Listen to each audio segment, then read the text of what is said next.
जय माता दी दोस्तों, जय श्री हरि। स्वागत है आपका हमारी YouTube चैनल अभव्या वर्ल्ड में। दोस्तों, आज की इस वीडियो में हम आपके लिए वैशाख मास के कृष्ण पक्ष में पड़ने वाली संकष्टी गणेश चतुर्थी की व्रत कथा लेकर आए हैं। तो प्रेम से बोलिए गणेश भगवान की जय।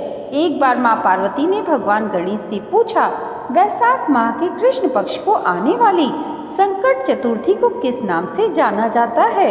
इस चतुर्थी में तुम्हारे कौन से स्वरूप का पूजन किया जाता है? उसका क्या विधान है और उस दिन भोजन में क्या ग्रहण करना चाहिए? गणेश जी ने कहा, माता, आपने बड़ा ही उत्तम प्रश्न किया है। वैशाख माह के कृष्ण पक्ष को आने वाली संकट चतुर्थी को विकट संकट चतुर्थी के नाम से जाना जाता है।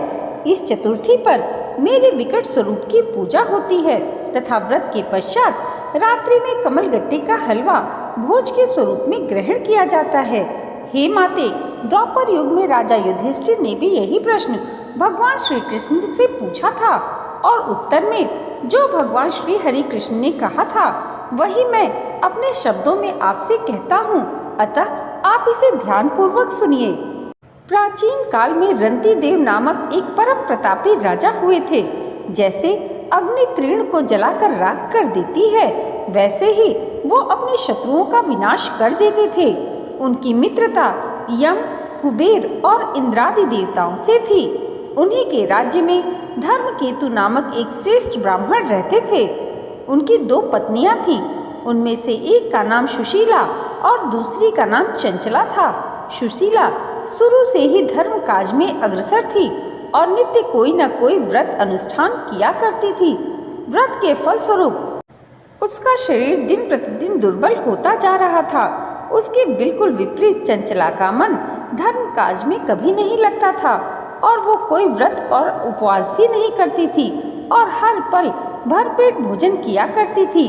कुछ समय के पश्चात दोनों ने गर्भ धारण किया और सुशीला को सुंदर लक्षणों वाली एक कन्या की प्राप्ति हुई और वहीं चंचला को पुत्र रत्न की प्राप्ति हुई।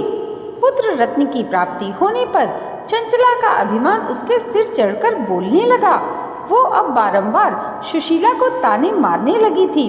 अरे सुशीला, तूने अपने जीवन काल में कितने व्रत उपवास किए और अपने शरीर को दुर्बल बना डाला और बदले में तुझे क्या मिला?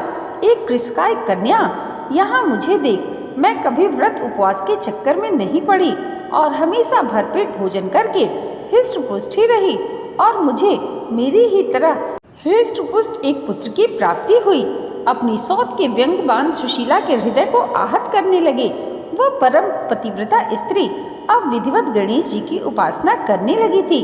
अब सुशीला ने संकट नाशक गणेश जी का व्रत किया।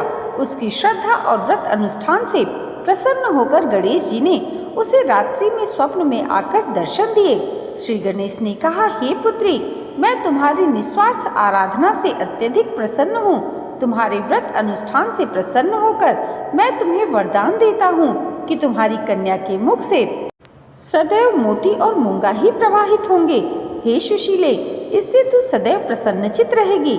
इतना ही नहीं, तुझे वेद शास्त्र वेदता एक पुत्र की प्राप्ति भी होगी। इस प्रकार वरदान देकर श्री गणेश जी अंतर ध्यान हो गए। प्रातः काल होने पर जब सुशीला ने देखा तो वरदान के फलस्वरूप उसकी पुत्री के मुख से मोती और मूंगा झड़ने लगे।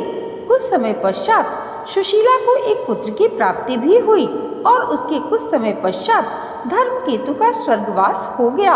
अपने पति की मृत्यु के पश्चात चंचला घर का सारा धन समेत दूसरे नए घर जाकर रहने लगी।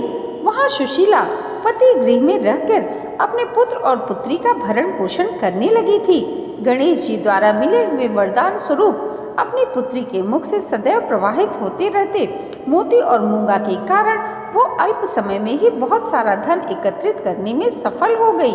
सुशीला के सुख और समृद्धि को देख चंचला दिन प्रतिदिन उस पर ईर्ष्या करने लगी। उसी ईर्ष्या के चलते एक दिन हत्या करने के मन से चंचला ने सुशीला की पुत्री को कुएं में ढकेल दिया। उस कुएं में प्रभु श्री गणेश जी ने उसकी रक्षा की और उसे सकुशल अपनी माता के पास वापस पहुंचा दिया।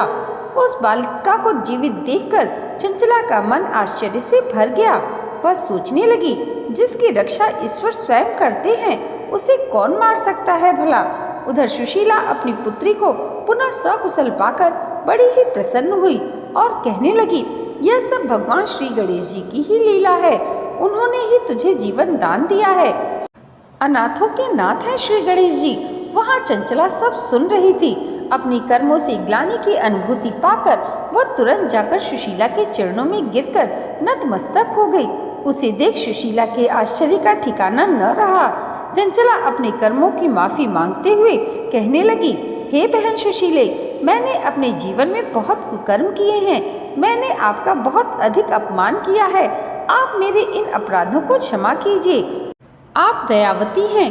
आपने ही अपने सत्कर्मों द्वारा दोनों कुलों का उद्धार किया है। जिनके रक्षक स्वयं भगवान होते हैं, उनके इंसान भला क्या बिगाड़ सकता है।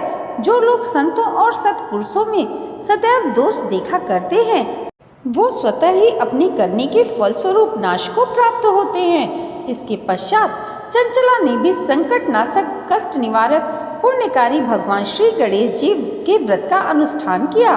श्री गणेश जी के व्रत के फलस्वरूप दोनों स्त्रियों में अब परस्पर प्रेम भाव स्थापित हो गया था। जो मनुष्य अपनी पूर्ण श्रद्धा से गणेश जी की पूजा आराधना करते हैं, उसके शत्रु भी मित्र में परिवर्तित हो जाते हैं। यहाँ सुशीला द्वारा किए गए संकट नाशक श्री गणेश जी के व्रत अनुष्ठान से चंचला का हृदय परिवर्तित हो गया था।